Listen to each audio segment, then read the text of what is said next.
हमला किया है और हमला जो हुआ उसमें ईरान को बहुत क्षति पहुंची है, क्योंकि अहम मार्ग, रेल मार्ग, जहां पर बमबारी अमेरिका की ओर से की गई है।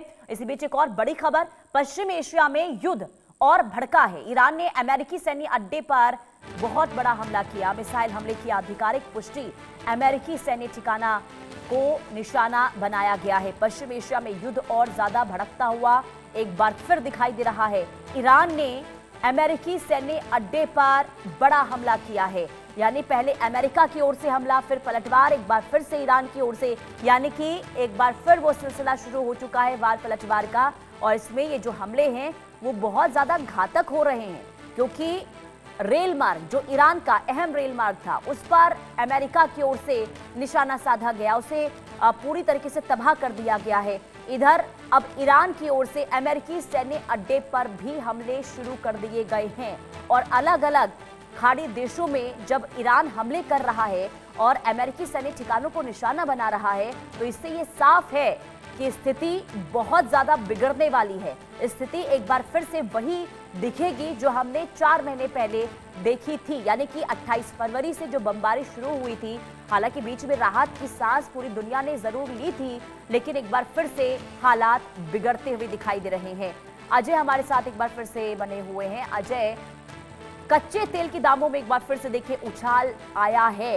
अमेरिकी हमला हुआ, ईरान ने पलटवार किया और सीधा असर अब ऊर्जा संकट पर एक बार फिर से मंडराने लगा है। यानी ये माना जाए कि एक बार फिर पूरी दुनिया ऊर्जा संकट के दौर से गुजरने वाली है।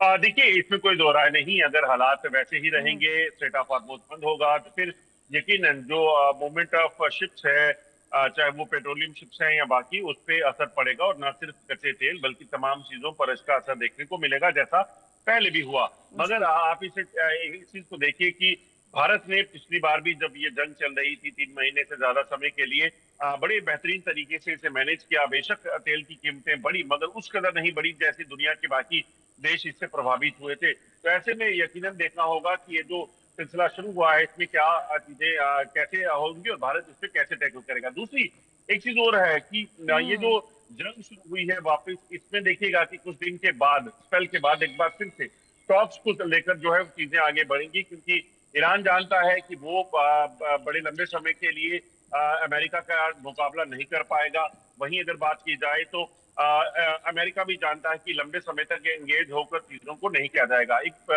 कहीं ना कहीं दबाव बनाने की कोशिश हो सकती है जो मौजूदा जो वहां पर स्टेक होल्डर्स हैं उनके ऊपर, की वो बातचीत के लिए तैयार हो जाए। सबसे बड़ी बात है कि अमेरिका ईरान के जो न्यूक्लियर रिजर्व्स हैं, जो उनका प्लान है उसे आगे बढ़ाने का, उसे रोकना चाहता है, क्योंकि उसे पता है कि सबसे ज्यादा खतरा जो है अमेरिका को और ईरान को यही होगा।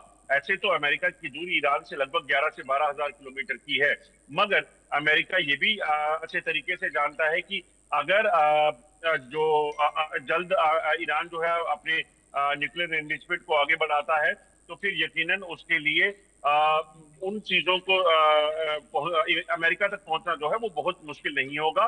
और ईरान जो है इस तरह की मिसाइल्स बना लेगा जिससे वो अमेरिका को नुकसान पहुंचा सकता है। इजराइल तक वो पहले ही पहुंच चुका है।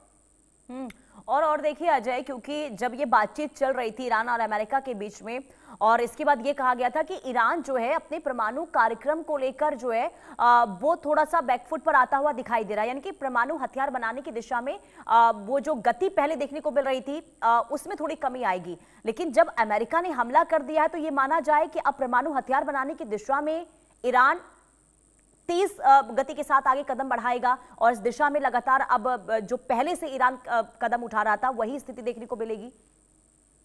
देखिए पुनीता, ऐसा नहीं है, क्योंकि इस वक्त जंग के हालात हैं और उसके कई साइंटिस्ट जो है इस जंग में मारे जा चुके हैं।